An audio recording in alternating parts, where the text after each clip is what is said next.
श्रीमान् वेङ्कटनाथार्यः कवितार्किककेसरी वेदान्ताचार्यवर्यो मे सन्निधत्तां सदा हृदि ज्ञानानन्दमयं देवं निर्मलस्फटिकाकृतिम् आधारं सर्वविद्यानां हयग्रीवमुपास्महे।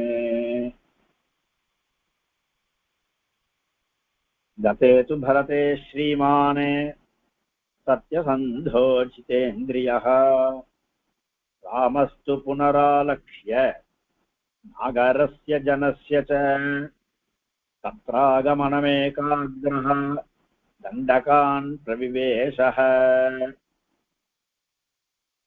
गते तु भरते श्रीमान् सत्यसन्धो जितेन्द्रियः रामस्तु पुनरालक्ष्य नागरस्य जनस्य च तत्रागमनमेकाग्रो दण्डकान् प्रविवेशः।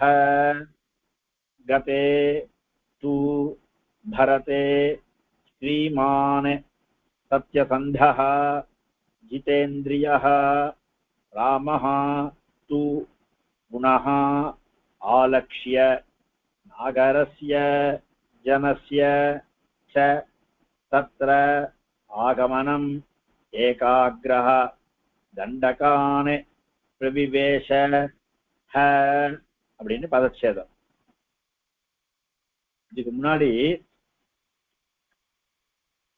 சொன்ன ஸ்லோகத்துல பரதன் திரும்பி போனான் இருக்கு. சகாம மனவாப்யைவ ராமபாதா உபஸ்புஷன்னு நந்தி கிராமே கரோத்ராஜ்யம் ராமாகமன காங்கையா. பரதன் திரும்பி போன வரைக்கும் பார்த்தோம். பரதன் திரும்பி போய் நந்தி கிராமத்துல காரியம் பண்ணி ராஜ்ய பரிபாலனம் பண்ணிட்டு இருக்கான். அது வரைக்கும் நம்ம பார்த்தது. அவன் போனதுக்கு அப்புறம் ராமன் என்ன பண்ணான்ற சரித்திரத்தை சொல்றாங்க.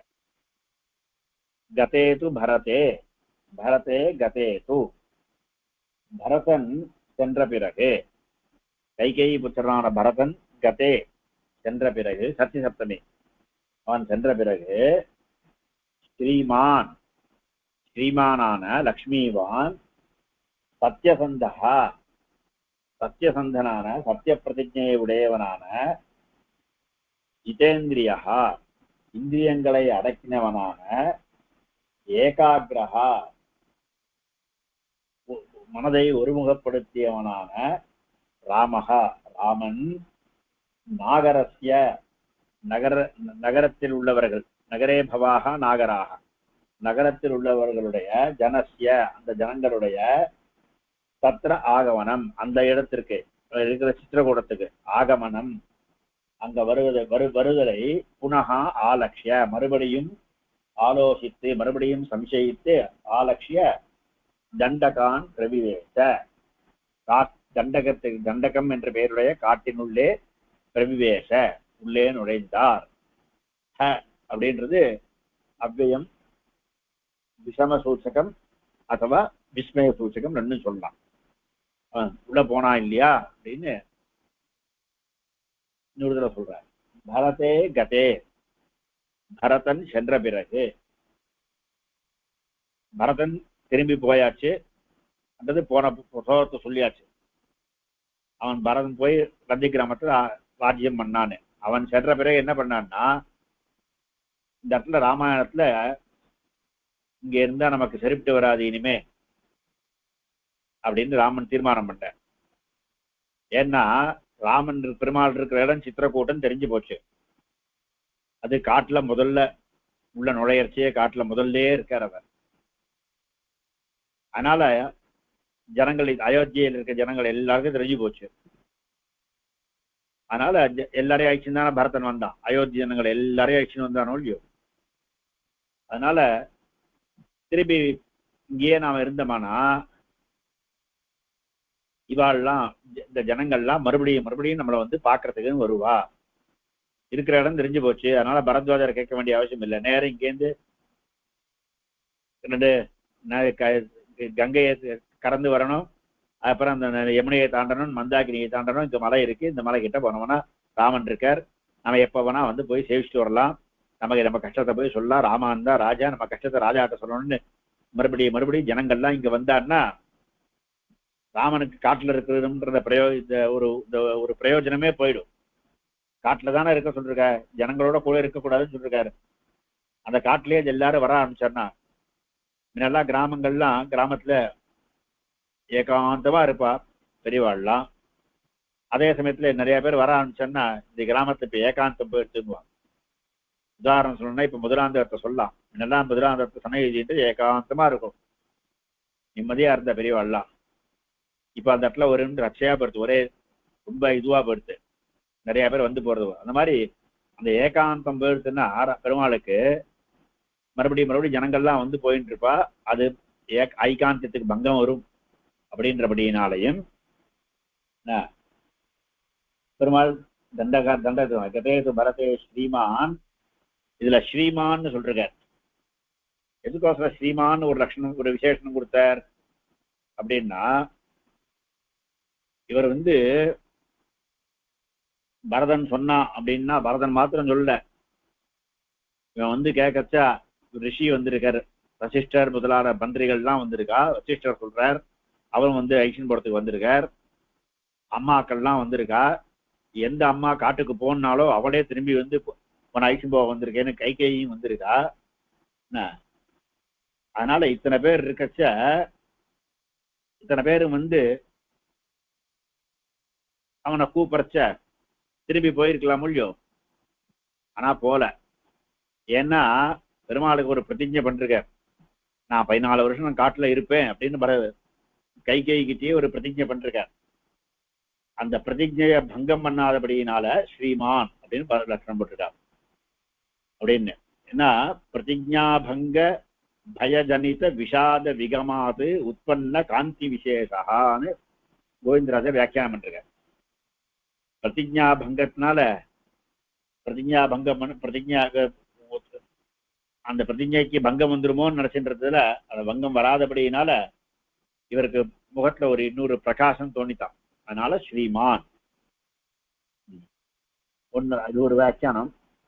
ஸ்ரீமான்ல லக்ஷ்மியோட கூட பக்கத்திலேயே பிராட்டியே இருந்துட்டு இருக்கா. பிராட்டியோடு கூடிய ஸ்ரீமான் சத்யசந்தா. யாருன்னா சத்யசந்தன். சத்யசந்தா, சந்தகா அப்படின்ற பதத்துக்கு மரிய பிரதிஜான்னு அர்த்தம். சந்தகா, சந்தா பிரதிஜா மரியாதா. சந்தான்னு ஸ்ரீலிங்கம், சந்தா இல்ல சந்தா. சந்தா பிரதிஜா மரியாதா அப்படின்னு சந்தா சந்தத்துக்கு ஸ்ரீலிங்க பிரதிஜான்னு அர்த்தம். சத்யா சந்தா யஸ்ய சஹ சத்யசந்தா. எவனுடைய பிரதிஜமானது சத்தியமா இருக்கோ அவன் அப்படின்னு. எவனுடைய பிரதிஜையானது சத்தியமா இருக்கோ, அதாவது பரதன் கேட்ட உடனே இவனுக்கு வெறுமை கேட்கல, ரொம்ப நிர்பந்தப்படுத்துறான். அப்படி அவன் நிர்பந்தனம் பண்ண போது கூட இவனுடைய மனசு உறுதியானது தளரல, இவனுடைய பிரதிஜையானது தளரல. அதனால இவனுடைய உண்மையான பிரதிஜையை உடையவன் சத்தியசந்தா. அது மாத்திரமில்ல, இன்னொரு விசேஷம் போட்டிருக்கார், ஜிதேந்திரியா அப்படின்னு. ஜிதானி இந்திரியாணி ஏன சஹா ஜிதேந்திரியா. இந்திரியங்களை ஜெயித்தவன் அவன் தான் ஜிதேந்திரியன். இந்திரியங்களை ஜெயித்தவன்னா எப்படி இந்திரியங்களை ஜெயிச்சா அப்படின்னா, அம்மா கூப்பிடுறா, பரதன் சொல்றான், குரு பிரார்த்தனை பண்றார், நான் சொல்றதை கேட்டுக்கிறார். அதனால அதுக்கு மேல ஜாபாலின்னு ஒருத்தர், ஒரு ரிஷி, அவர் நடுவுல ராமனுக்கு பரீட்சை பண்ற மாதிரி நாஸ்திகம் பேதி, இதெல்லாம் எதுக்கு ராமா இந்த மாதிரிலாம் பேச, நீ பேசாம ராஜ்யபாரணம் பண்ணுன்னு அவர் சொல்ற. இப்படி எல்லாம் பிரலோபனம் பண்ணான்னா நாமெல்லாம் ஏகாதசி இன்னைக்கு உபவாசம் இருக்கோம் அப்படின்னு ஆரம்பிச்சுட்டு அன்னைக்கும் பார்த்து ஆத்துல இன்னைக்கு ஸ்பெஷல்லா நீ இது ஏதோ இட்லி பண்றா, அதுக்கு நல்லா கமகமன்னு குழம்பு வேற வாசனை வருது அப்படின்னா அதெல்லாம் உடனே நம்ம இன்னைக்கு இப்ப ரொம்ப முடியல என்னால, கொஞ்சம் இன்னைக்கு ஒரு வேளை மாத்திரமா சாப்பிட்றேன்னு அப்படின்னு நம்ம சாப்பிட்டுருவோம் இல்லையோ. சாதாரண மனுஷா சின்ன பசங்களா இருக்கச்சு நாங்கெல்லாம் மத்தியானம் சாப்பிட வேணாம், ஏகாதசி மத்தியானம் சாப்பிட வேண்டான்னு இருப்போம். ஆனா அந்த இதெல்லாம் வந்துருச்சுன்னா சரி நான் சாப்பிட்றேன்னு வந்துருவோம். சின்ன வயசுல நானே பண்றேன். அந்த மாதிரி நமக்கெல்லாம் இந்திரியத்தை கட்டுப்படுத்துறது கஷ்டம். இத்தனை பேர் பிரலோபனம் பண்றச்ச இத்தனை பேர் பிரலோபனம் பண்றச்ச பெருமாளை வந்து கட்டுப்படுத்தின்றாராம். அதனால ஜிதேந்திரியா மாத்ரு பரதாதி பிரார்த்தனா வியாஜே சத்யபி ராஜ்யபோக லௌல்ய ரஹிதான்னு வியாக்கியானம் பண்றார். ராஜ்யபோகத்துல அந்த லௌல்யம் அந்த லோலம் இல்லாம ராஜ்யத்தை அடையணும் அப்படின்ற அந்த ஒரு ஆசை இல்லாம இருந்தபடினால ஜிதேந்திரியா அப்படிப்பட்டவனான ராமஹா அந்த ராமனானவன் நாகரஸ்ய ஏகாகிரஹா ஒரே குறிக்கோளை உடையவனாய். இவனுடைய குறிக்கோள் என்னன்னா ராவண வதம். இப்படி இருந்தாலும் மனுஷனா இருந்தா கூட பகவான் இல்லையா, ராவண வதத்தையே உத்தேசிச்சு போறவன். ஏகாகிரஹா ஒரே குறிக்கோளை உடையவனாக நியத சித்தவருத்தி எவனுடைய சித்தமானது நியதமா இருக்கும், ஒன்னிலே ஈடுபட்டு இருக்கும். அப்படிப்பட்டவனான ராமன் நாகரஸ்ய நகரே பவாக நகராக அல்ல அன்பிரத்தை வச்சு நாகராகன் ரூபம் சத்தீத பிரத்யம் இது.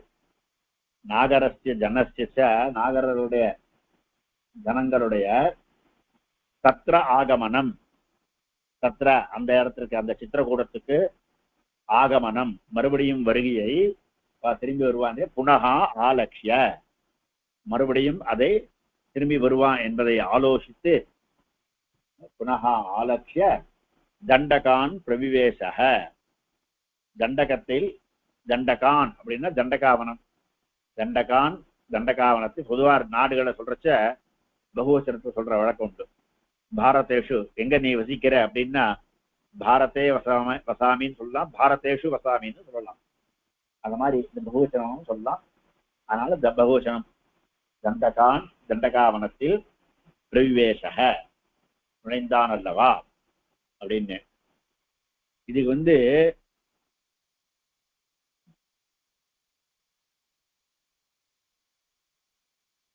பெருமாள் போனார்னு தான் சொல்றது. அப்ப சீதாயும் பரதனும் என்ன, சீத்தையும் லட்சுமணன் என்ன ஆனா அப்படின்னு கேட்கக்கூடாது. பெருமாள் போனார்னா அவ கூட, ஏன்னா காட்டுக்கு போறேன்னு புறப்பட்டு தானே ரெண்டு பேரும் கூட வந்திருக்கா. பெருமாள் தானே காட்டுக்கு போக சொன்னா, ராமனை தானே காட்டுக்கு போக சொன்னான். ஆனா கூட இவ ரெண்டு பேரும் நானும் காட்டுக்கு வருவேன் தானே வந்திருக்கா. அதனால ராமன் பிரவிவேசன்னு சொன்னானா அதோட கூடயே சீதையும் லக்ஷ்மணனும் கூட அவங்க கூடயே போனா அப்படின்னு தெரியறது. இந்த தண்டகாவனன்றதுக்கு ஒரு உத்தர ராமாயணத்துல ஒரு விஷயம் இருக்கு. தண்டகாவனன்றது ஒரு ராட்சசன். அவன் வந்து ஒரு பிரம்மரிஷியினால சாபம் விடப்பட்டு காடா மாறிட்டான் அப்படின்னு உத்தரராமாயணத்துல உத்தராகாண்டத்துல இருக்கிற விஷயம் இது. சப்தோ பிரம்மரிஷினா தேன புரா வை தண்டகோ ஹதஹ தண்டகன் என்ற ராட்சசன் பிரம்மரிஷினால் சாபம் இடப்பட்டவனாக அவன் காடா மாறி போயிட்டான். கத பிரபுத்தி காக்குஸ்த தண்டகாரண்யம் உச்சதே. அதுல இருந்து இதுக்கு தண்டகாரண்யம்னு பேரு. அந்த தண்டகாரண்யத்துல ஜனஸ்தானம்னு பேரு. அரண்யம்னா காடு தானே. அங்க ஜனஸ்தானத்துல இருந்து அரண்யம்னா காடுன்னா யாருமே இல்லாத இடம் தானே காடு. அதுல ஜனஸ்தானம் எங்கேருந்து வந்தது அப்படின்னா அந்த இடத்துல ரிஷிகள்லாம் வசிக்கிற இடத்துக்கு ஜனஸ்தானம். தபஸ்வினா சிதா எத்திர ஜனஸ்தானம் அதோபவது. தபஸ்விகளா இருக்கிற அப்படின்னால அதுக்கு ஜனஸ்தானம்னு பேரு வந்தது தண்டகாரண்யத்துல அப்படின்னு ஒண்ணு. இதுல விசேஷம் என்னன்னா தண்டகாரன் அப்படின்றது பகவச்சன் வேற புரியும். இது ஒரு காடு இல்லை, அதுல இருந்து ஆரம்பிச்சு ஃபுல்லா வேற வேற காடுகள் நிறைய இருக்கு. அதனால பகுவச்சனம் அப்படின்னு வியாக்கியானம் பண்ணிருக்க கோவிந்தராஜ்யத்துல. அதனால தண்டகான் பிரவேச தண்டகாரண்யன்றது இந்த பலவிதமான காடுகள் சேர்ந்திருக்கக்கூடிய சமூகம். இதுக்கு மேல பின்னாடி நிறைய காடுகள்லாம் இருக்கு. அங்கேருந்து ஆரம்பிச்சு இங்க நம்ம இது வரைக்கும் நிறைய காடுகள், நம்ம இந்த மலையெல்லாம் சேர்ந்து எத்தனையோ காடுகள்லாம் இருக்குள்ளோ இந்த பக்கம். அந்த காடுகள் எல்லா வழியாதான் ராமன் வர.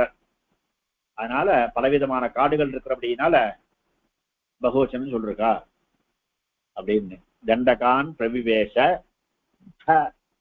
அப்படின்றது ஹன்றது விஷாதத்தை.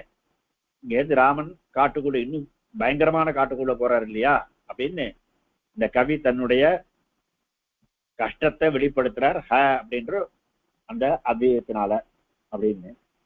அதுவா விஸ்மய சூச்சகம், அவன் போனா இல்லையா அப்படின்னு அந்த காட்டுக்குள்ள போயிட்டான் அப்படின்னா அதுக்கப்புறம் ரொம்ப வருஷமா எதிர்பார்த்துட்டு இருக்கிற ராவணாதி வதங்கள்லாம் வரப்போறது. ராவணாதி வதங்களுக்கு காரணமா இருக்கிற தண்டகாரண்யத்துல தான் முதல்ல கரதூஷணாதி வதங்கள்லாம் வருது.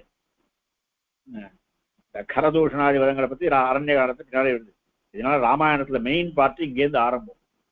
ராமனுடைய அவதாரத்துக்கு என்ன லட்சியமோ அந்த லட்சியத்துக்கு ஆரம்பம் இந்த இடத்துல இருந்து ஆரம்பம். அதனால கவி வால்மீகி ரிஷி இந்த இடத்துல ஹேன்னு அந்த ஒரு விஸ்மயத்தை அந்த ஒரு சந்தோஷத்தை அந்த இடத்துல ஹேன்ற பதத்தினால காண்பிக்கிறார் அப்படின்னு வியாக்கியானம் பண்ணலாம். இன்னொரு தடவை அண்மையை சொல்றேன் கேட்டுக்கோ. பரதே கதே து, பரதன் சென்ற பிறகு ஸ்ரீமான் லக்ஷ்மியவான் காந்திவத்தான சத்தியசந்தகா, சத்தியமான பிரதிஜையை உடையவனான, ஜிதேந்திரியகா இந்திரியங்களை ஜெயித்தவனான, ஏகாகிரகா ஒருமுகப்படுத்திய மனதை உடையவனான ராமஹா ராமன், நாகரஸ்ய ஜனஸ்ய நகரே பவாகா நாகரா நகரத்தில் உள்ளவர்களுடைய ஜனங்களுடைய நகரத்தில் உள்ள ஜனங்களுடைய தத்ர அந்த சித்திரக்கூட்டத்தில் ஆகமனம் வருகையை புனகா ஆலக்ஷ்ய மறுபடியும் ஆலோசித்து, புனராகமனம் ஆலோக்ஷ்ய மறுபடியும் வருகையை ஆலோசித்து விட்டு வருவான் என்று ஆலோசித்து தண்டகான் பிரவிவேஷ தண்டகாரண்யத்தை பிரவிவேஷ நுழைந்தார். இந்த ஸ்லோகத்துல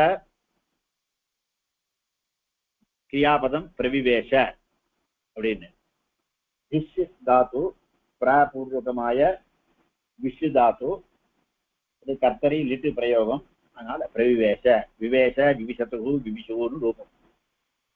பிரவிவேஷ நுழைந்தார். கஹா பிரவிவேஷ, ராமஹா பிரவிவேஷ ராமன் நுழைந்தார். ஸ்லோகத்தில் இருக்கு தண்டகா ராமஹா பிரவிவேஷன்னு. ச ராமஹா புத்திர பிரவிவேஷ, ராமஹா தண்டகான் பிரவிவேஷ தண்டகாரண்யத்தில், தண்டகான்ற தண்டகாரண்யத்தை தான் சொல்றது, தண்டகான் பிரவிவேஷ இதான் மெயின் சென்டென்ஸ். பாக்கி எல்லா விசேஷணங்கள் தான். கீதிருஷா ராமஹா தண்டகான் பிரவிவேஷ,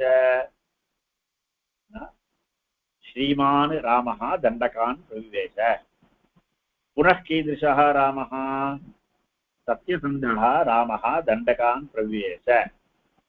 पुनः कीदृशः एकाग्रः रामः दण्डकान् प्रविवेश.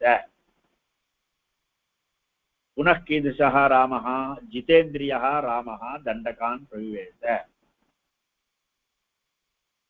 रामः कदा दण्डकान् प्रविवेश, गते दण्डकान् प्रविवेश. कस्मिन् गते, भरते गते दण्डकान् प्रविवेश.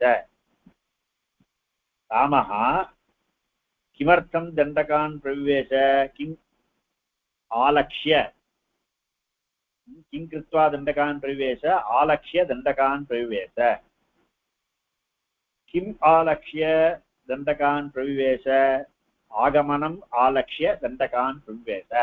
வருகையை ஆலோசித்து தண்டகத்தில் நுழைந்தார். कस्य आगमनम् आलोच्य, जनस्य आगमनम् आलोच्य आलक्ष्य. कीदृशस्य जनस्य, नागरस्य जनस्य. नागरस्य जनस्य तत्र आगमनं पुनः आलक्ष्य श्रीमान् सत्यसन्धः जितेन्द्रियः एकाग्रः रामः दण्डकान् प्रविवेश. भरते गते दण्डकान् प्रविवेश அப்படின்னு அர்த்தம் சொல்லுவாங்க.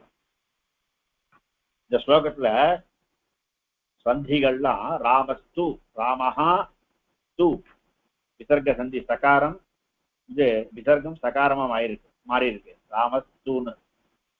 அதுபோல புனராலக்ஷ்ய, புனஹா ஆலக்ஷ்ய, இந்த விசர்க்கம் ரேபமா மாறி இருக்கு புனராலக்ஷ்ய அப்படின்னு விசர்க சந்தி.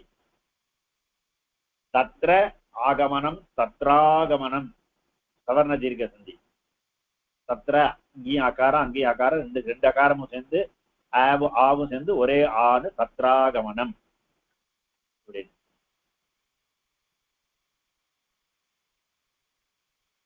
வேற புனராலட்சிய நாகரஸ்ய நாகரஸ்ய தத்திதாம் சொல்லியாச்சு. நகரே பவாக நாகராகான்னு தத்ராகமனம் ஏகாகிரஹா தண்டகான் எல்லாம் சொல்லியாச்சு. சமாசங்கள் சொல்றது அப்பயே சொல்லியாச்சு. சத்யசந்தா சத்யா சந்தா எஸ்ய சஹா சத்யசந்தா ராமனுக்கு விசேஷம். ஜிதேந்திரியா இதை இந்திரியங்கள் பலவதான அப்படின்னா பகுவச்சனமா சொல்லிக்கணும். ஜிதானி இந்திரியாணி ஏன சஹா ஜிதேந்திரியா, எவனாலே இந்திரியங்கள் ஜெயிக்கப்பட்டதோ அவன் அப்படின்னு. சரியாச்சா?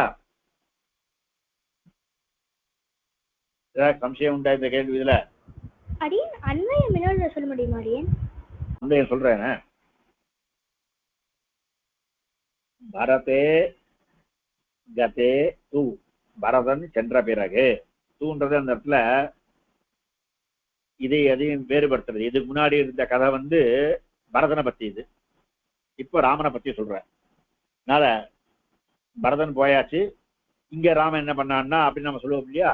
அது அந்த தூன்றது இந்த கதையும் அந்த கதையும் இதுவரையும் சொன்ன கதைக்கும் இப்ப சொல்ல போற விஷயத்துக்கும் வித்தியாசம் உண்டுன்னு காமிக்கிறதுக்கு தூணு. பரதே கதே தூ, தூன்றது அவ்வியம். பரதன் சென்ற பிறகு ஸ்ரீமான், ஸ்ரீமானான காஞ்சியுடையவனான லக்ஷ்மிவானான சத்யசந்தகா, சத்திய பிரதிஜையை உடையவனான ஜிதேந்திரியா, இந்திரியங்களை ஜெயித்தவனான ஏகாகிரஹா, ஒரே குறிக்கோளை உடையவனான. இவனுடைய குறிக்கோள் ஒண்ணுதான். எது குறிக்கோள் அப்படின்னா அப்பாவுடைய பிரதிஜையை காப்பாற்றணும். அப்பா சொன்ன வார்த்தையை காப்பாற்றணும் பிரதிஜை. அந்த அந்த பிரதிஜையை காப்பாற்றணும் அப்படின்ற ஒரே குறிக்கோள்.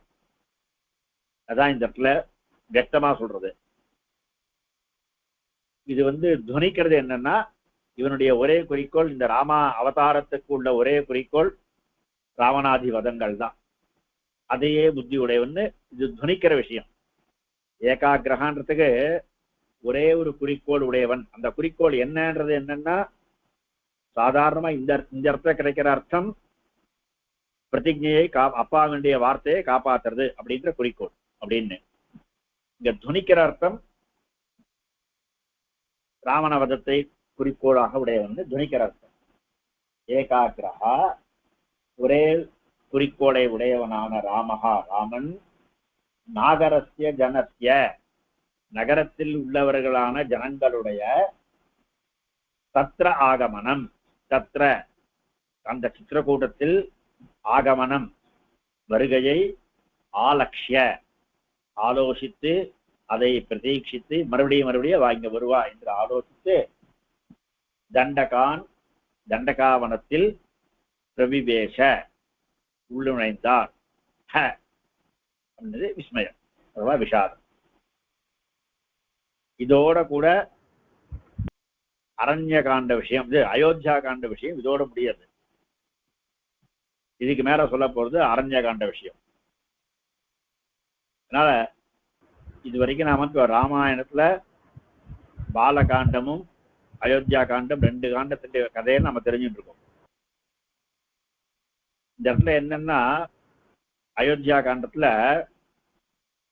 பரதன் போனதுக்கு அப்புறம் இந்த இடத்துல இருந்தான்னா நமக்கு மறுபடியும் இங்கதான் அம்மாவை பார்த்தோம், அம்மா இங்க வந்தா, பரதன் இங்க வந்தான், இந்த இடத்துல அந்த இடத்த பாக்குற போதுல அம்மா ஞாபகம் பரதன் ஞாபகம் எல்லாம் நிறைய வரும் அப்படின்னு ராமனுக்கே தோணித்தான்.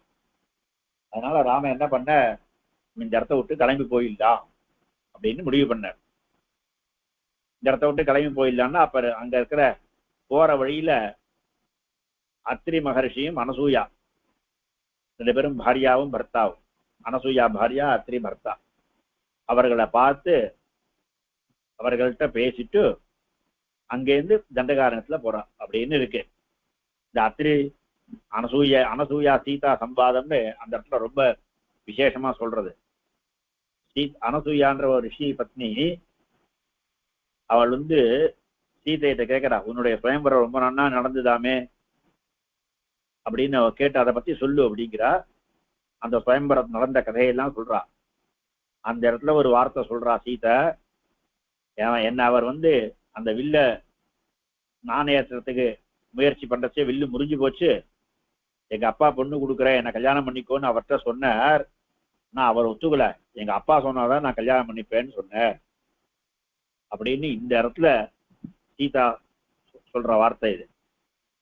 பாலகாண்டத்துல கடைசியில ஒரு வாக்கியம் இருக்கு, ராமனுக்கு சீதை ரொம்ப இஷ்டமா. ஏன்னா அப்பா பண்ணி வச்ச கல்யாணம், தாராகா பிதிருக்கிருதா இது, அப்பா பண்ணி வச்ச கல்யாணம், அதனால ராமனுக்கு சீதையை ரொம்ப இஷ்டமா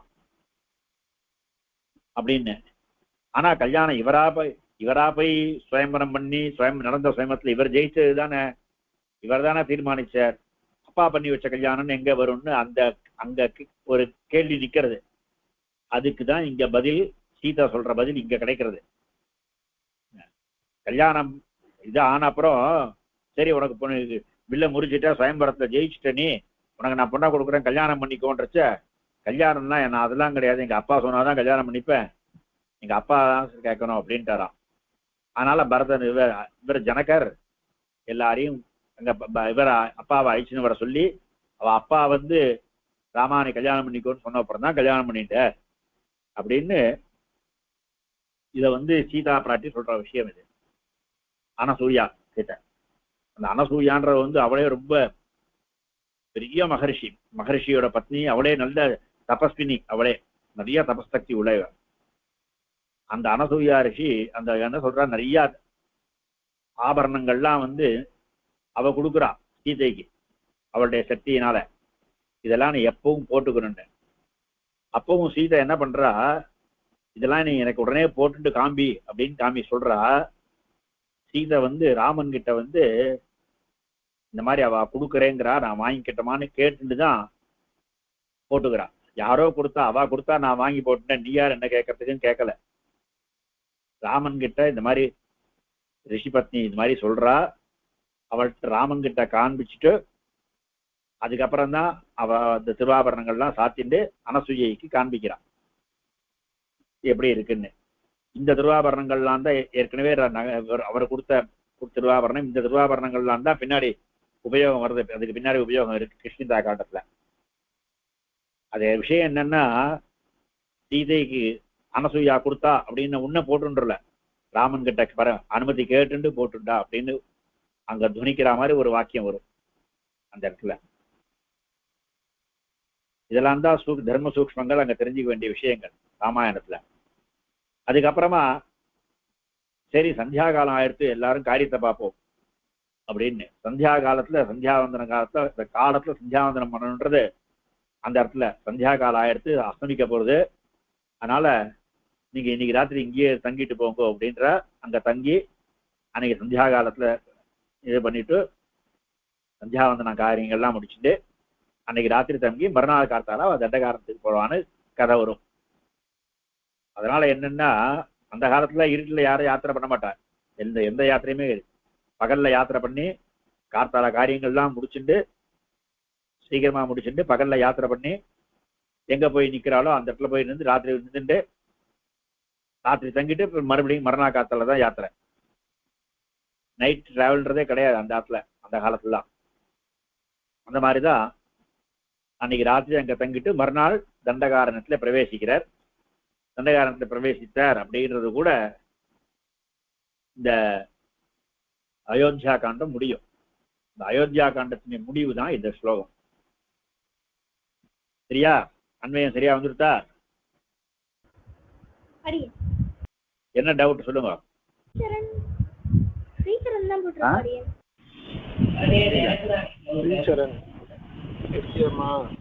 ஸ்ரீசரன் சொல்லு. என்ன டவுட்? அடியன் நான் பேசுறது கேக்குதா? அடியன் பேசுறது இல்லடியன், நான் உபன்யாசத்துல எல்லாம் கேட்டிருக்கேன் இந்த மாதிரி ஸ்வயம்பரம் நடக்கல, அது வெறும் ஒரு பூஜையாதான் நடந்தது. அப்ப ராமர் போய் எடுத்து பார்க்கும் போது ஒட்ஜித்து அப்படின்னு கேள்விப்பட்டிருக்காடியன். நிஜமாலே ஸ்வயம்பரம் நடந்துதா இல்ல அது எனக்கு அது புரியல அடியன்.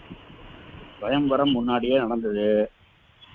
இந்த சீதைக்கு ஏற்ற மணாளனா ஒருத்தன் வேணும்னு தீர்மானம் பண்ணார் ஜனக. ஸ்வயம்பரம் நடந்தது. பல ராஜாக்கள் வந்தா அப்போ அவளெல்லாம் அந்த வில்ல கையால கூட எடுக்க முடியல, எல்லாரும் போயிட்டா. அப்ப அந்த வில்லை எடுத்து எவன் நாணயற்றானோ அவனுக்கு தான் அப்படின்னு முடிவு பண்ணி வச்சிருக்க. ஸ்வயம்பரம் முன்னாடியே நடந்து ஆரம்பிச்ச சமாச்சாரம். நீ யாரா இருந்தாலும் அந்த வில்ல நாணயற்றவனுக்கு அப்படின்னு சொல்லியாச்சு. அதனால அது ஸ்வயம்பரத்தை ஒரு பாகம்னு நம்ம கணக்கு பண்ணிக்கலாம், அவ்வளவுதான். ஆனா ராமன் இந்த ஸ்வயம்பரத்தை தான் சீதையை ஜெயிச்சார். அந்த வில்லுல நாணயற்ற அப்படின்னாலதான் சீதையை கொடுக்குறேன்னு வந்த. அந்த வில்ல அந்த அம்பை ஏத்தணும் அப்படின்னு அந்த ஏத்துற சமயத்துல வில்லு உடைஞ்சு போச்சு. வில்ல உடைக்கிறதே இல்லை. அந்த வில்லுல யார் நான் ஏற்றதுன்னு சிவதனுசு அந்த வில்ல கையால கூட எடுக்க முடியாது. சீதா ராமாயணத்துல இல்ல, ராமாயணத்துல இருக்கிற கதை இது.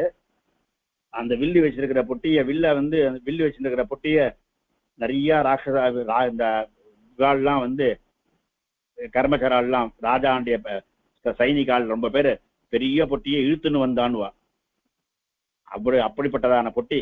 அந்த பொட்டிக்கு அடியில பால் போயிடுத்தான். சீதை சாதாரண அப்படி கையால தள்ளி பாலைய அந்த பந்தை எடுத்துன்னு வந்துட்டாலாம்.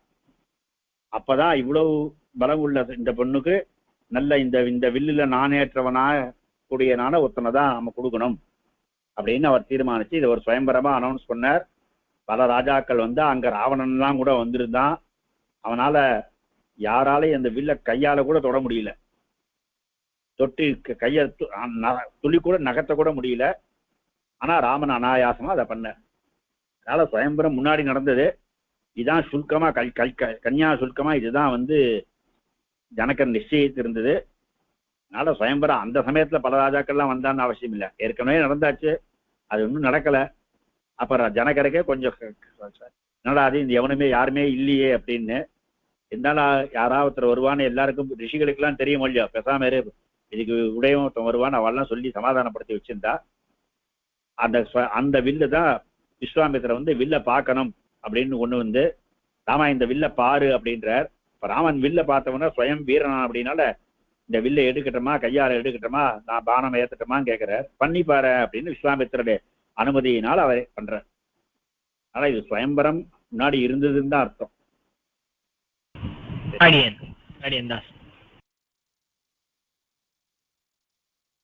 ஸ்ரீகரன் பையன் ஏதோ கேட்டுத.